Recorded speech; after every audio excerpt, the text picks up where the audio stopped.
Welcome and study with Tanzania Institute of Education.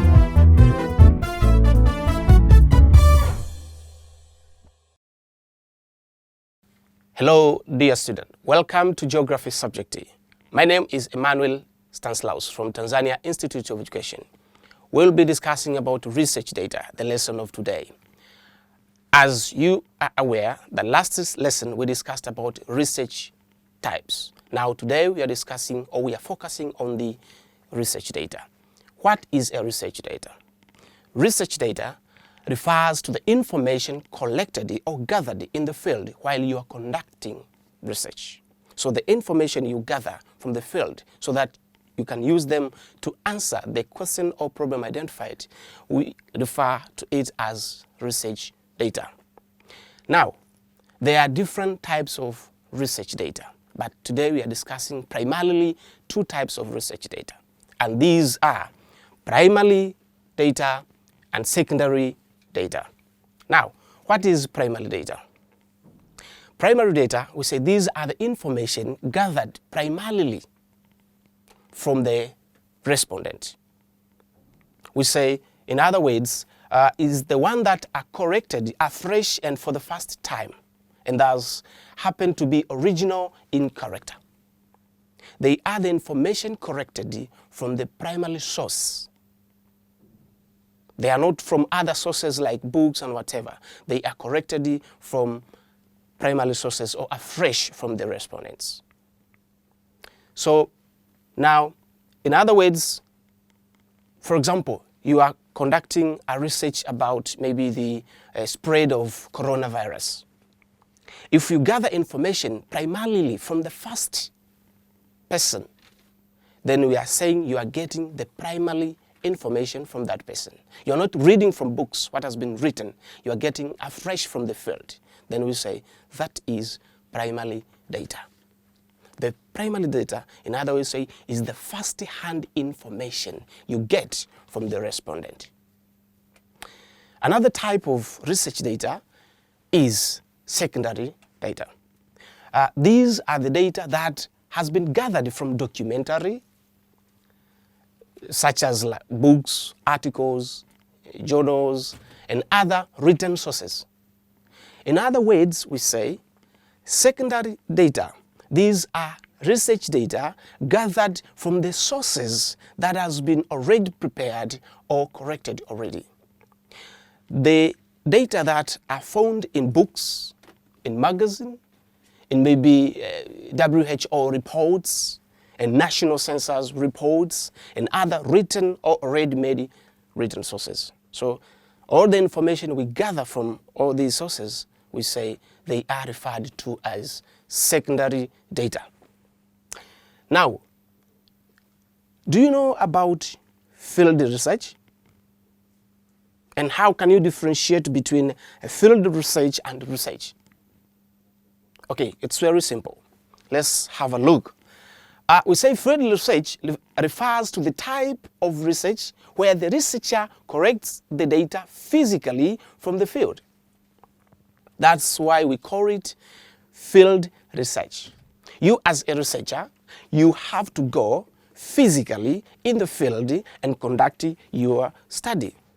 If you are studying about maybe the types of climates in a certain region, you have to go physically.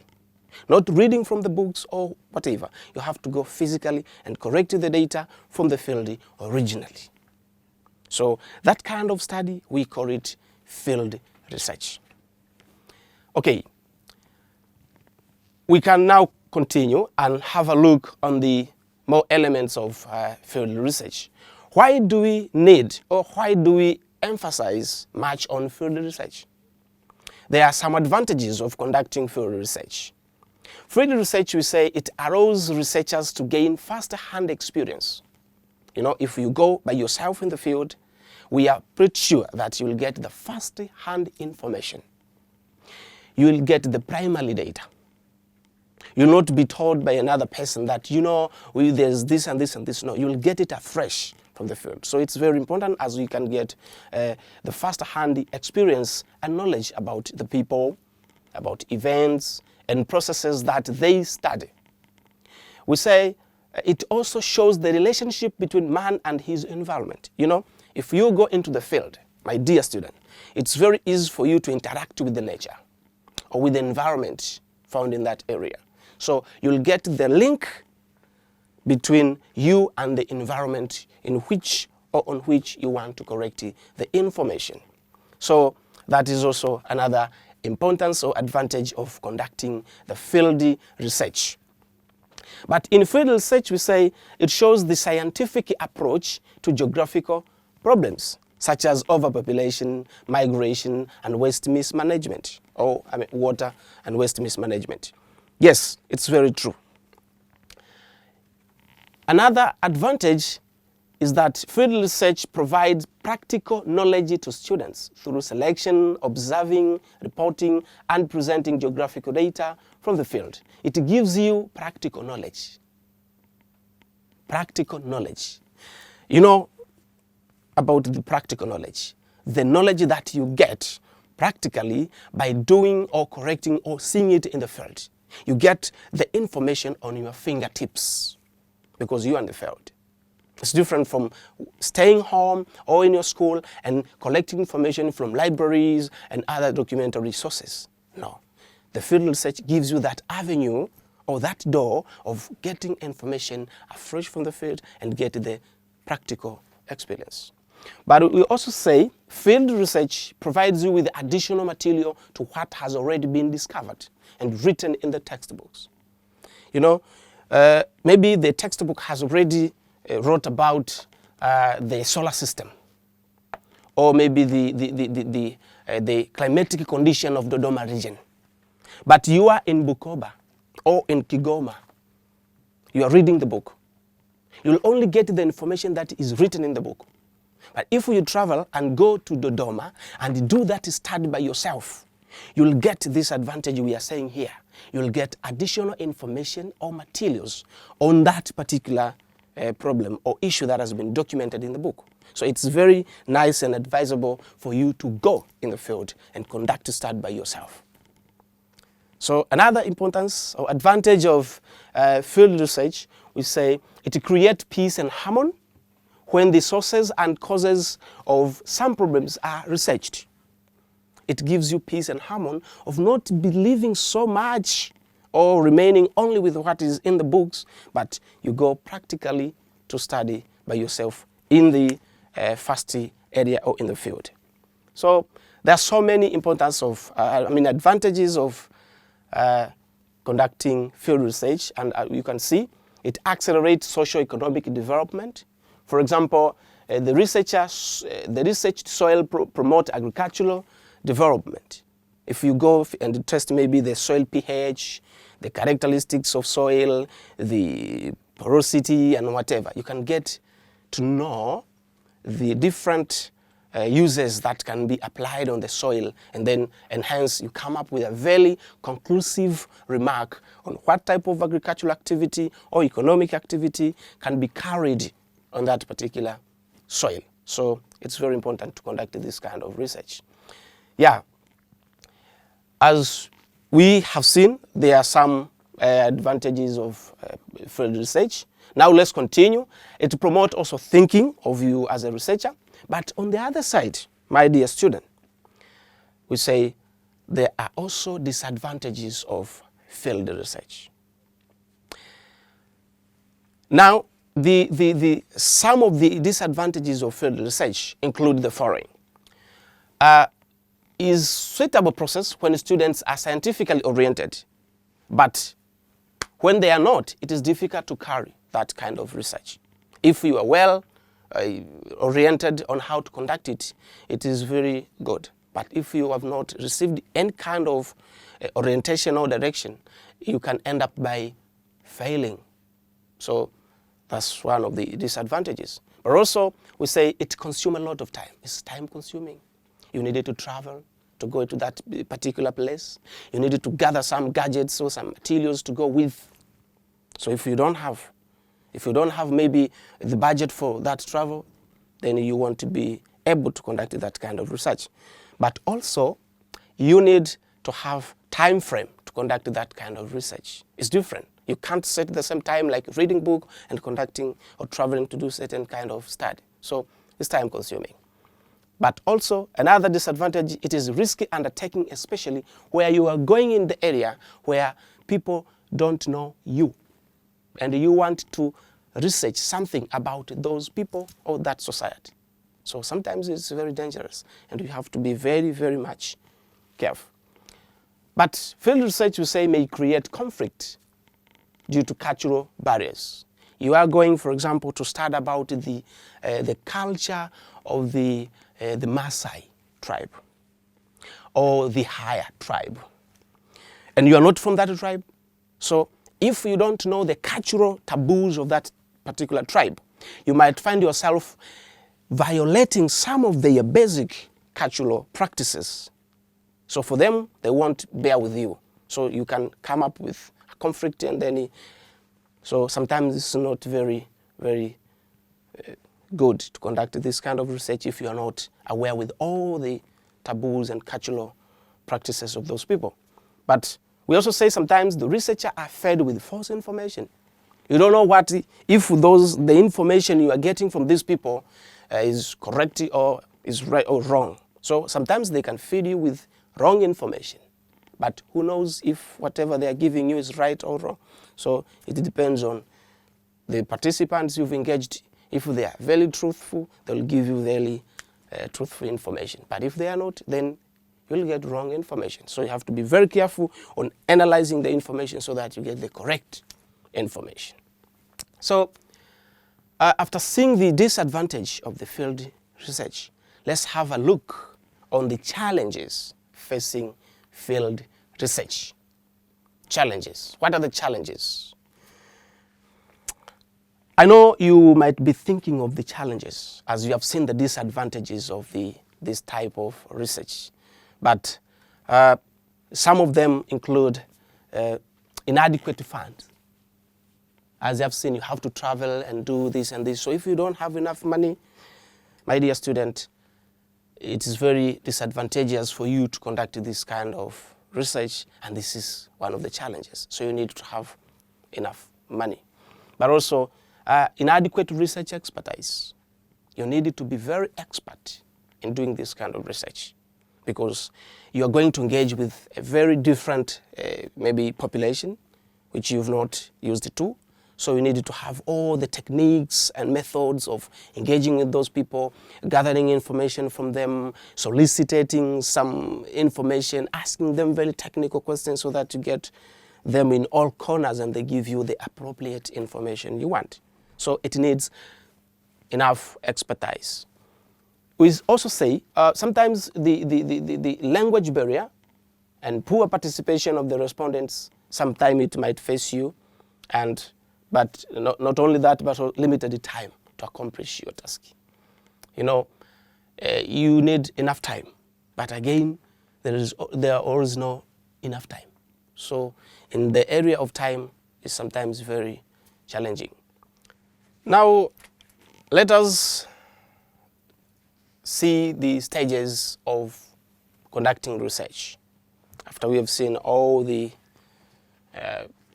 disadvantages and challenges facing field research, now it's about stages of conducting research. I know you have studied in different subjects some stages of conducting different activities. Now here we are focusing on stages included in conducting research. There are several stages, but these are very basic that you must understand. The first stage is formulation of a research problem. Others call it identification of research problem. You must identify research problem so that you can conduct research on that type of title or problem. No problem, no research.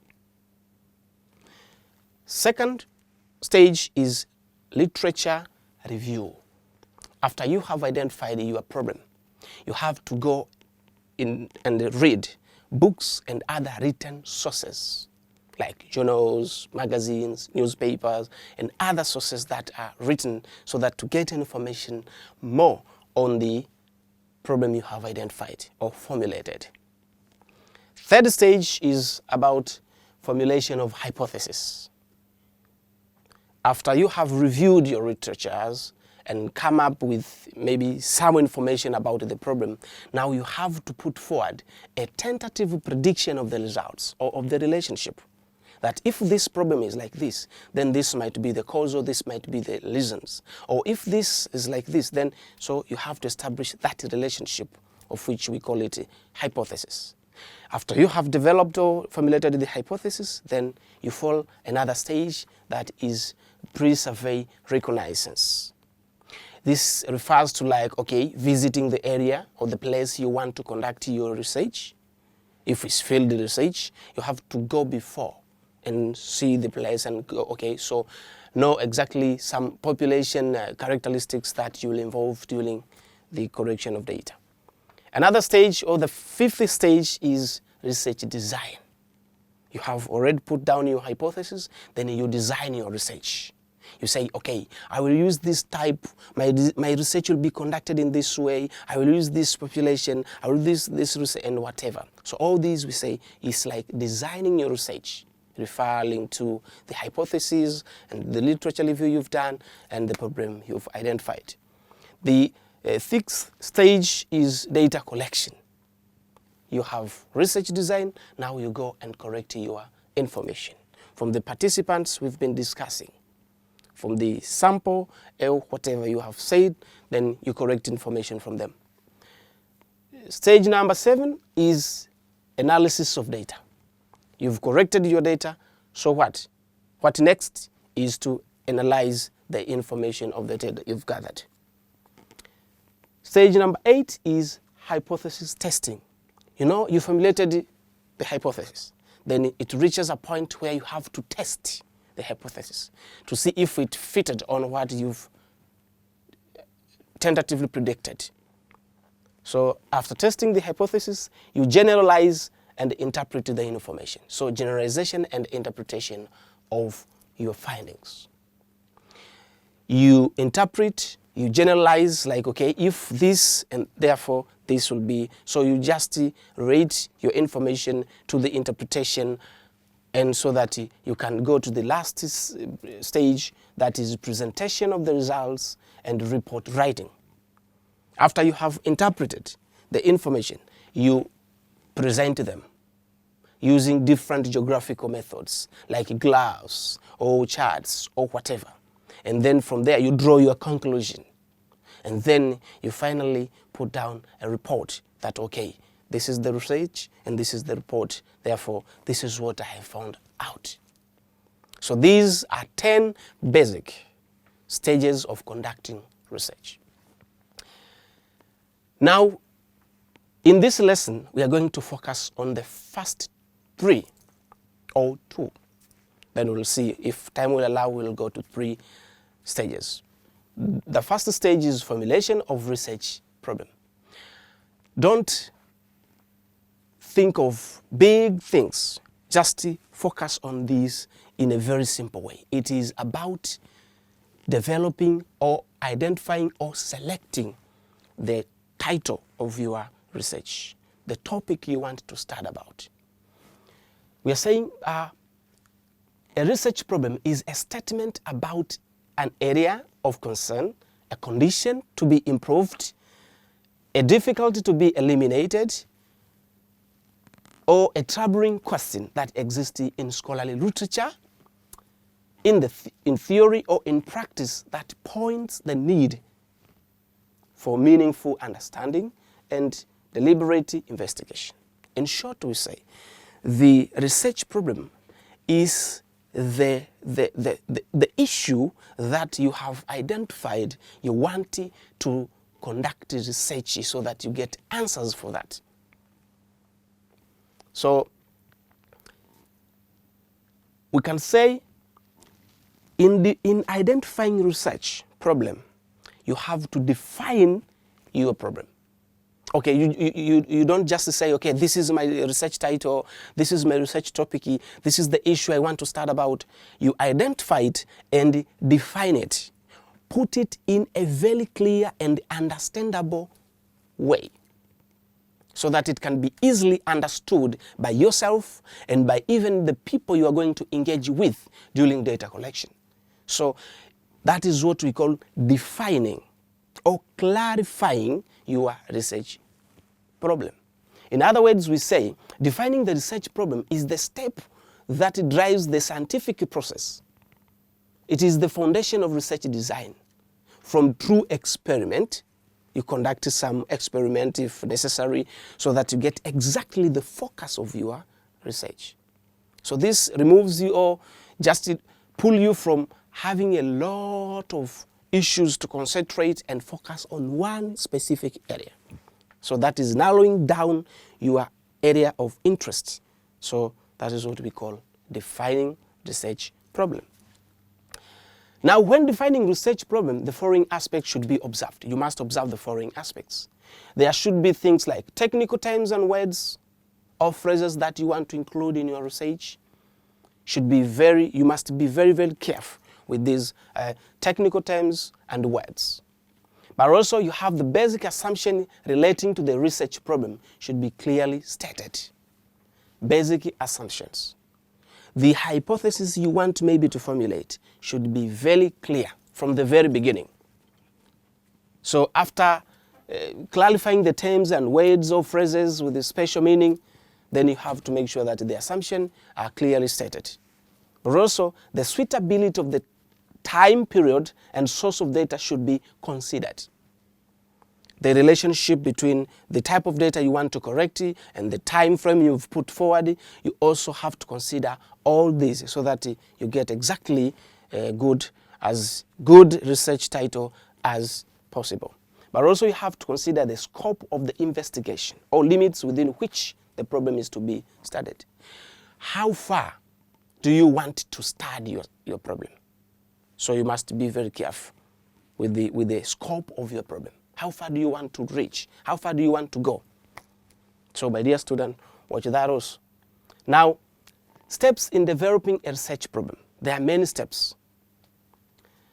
We say these 4 steps: statement of the problem, understanding the origin and nature of the problem, surveying the available literature, and rephrasing the problem in specific terms and operation manner are very important in conducting research. You have to be very careful with them. Now, my dear student, I would like to introduce you also to the characteristics of a good research problem. We have said that, okay, we have to pick the research problem, but what are the qualities? What are the characteristics of a good research problem? They include the following. It should be very clear. It should be clear. By clear, you should understand your research problem. It shouldn't have a lot of words, very simple and clear. It should be stated in simple language that even me, I can understand. You don't just set a question or a title or a topic that even yourself you don't understand. So it should be very simple, presented in a simple language that I can easily understand and you can easily understand. It should be specific, that is clearly related to the intention of the research, that is focused. Your research title should be focused, related to the topic you want to study about. Another characteristic is it should not be too new to get reliable sources of information. Don't look for abstract and new issues. Look for something that is familiar, something that you know it exists in the society, or something that is not, in other words, you don't look for the alien things which are too new to you and to the society. You want to get information for that, my dear student. So look for something that is familiar, something that is available in the society, something is troubling the society. But also, it should be financially affordable. Don't look for research titles that you cannot afford financially. You need money to conduct research. So look for simple and clear researches that you can conduct with a very simple and manageable budget. Are we together? Yes. But also we say literature related to the topic should be available. If you've chosen a certain topic, make sure that you can get around the literatures for that type of title. Are we together? Nice. Now, that was research problem and formulating that type of research title. Now, second stage in conducting research is literature review. This deals with the process of reading books, journals, magazines, and other written sources so that to find more information about your identified problem. I know you have identified the problem. Now you study different books, newspapers, magazines, documentaries, and other prepared reports so that to get information about your problem. I hope you understand. Now, what are the importance of reviewing different literatures, different books? Why do we need to read and read and read different written materials about the problem you want to study? It's very important. Yeah, it enables you to find out what has been done already. You want to know exactly what other people have done. So like that, it's very important to understand or to review the literature. But also it enables you to relate different theories and understand the different theories that has been already prepared or that relate with your problem. It also explains the relationship that exists between the previous studies and the current study. So like that. But also, as you can see on the importance of literature, we say it saves time by avoiding unexpected difficulties that you might not get if you go into the field. Yeah, so we can continue. Another is formulation of a hypothesis. I told you about the hypothesis formulation. This is tentative prediction of the result or the relationship.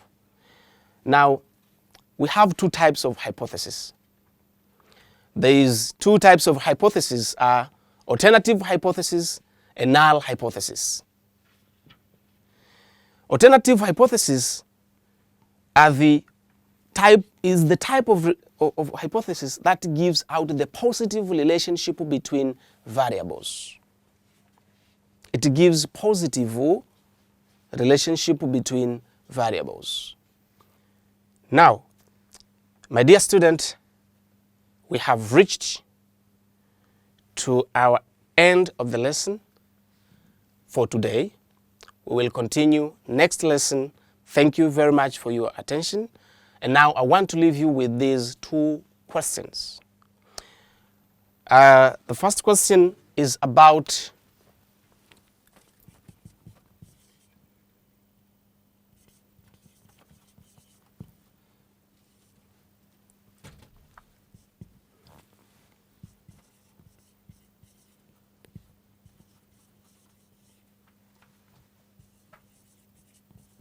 briefly describe the stages of conducting research, and two is what are the characteristics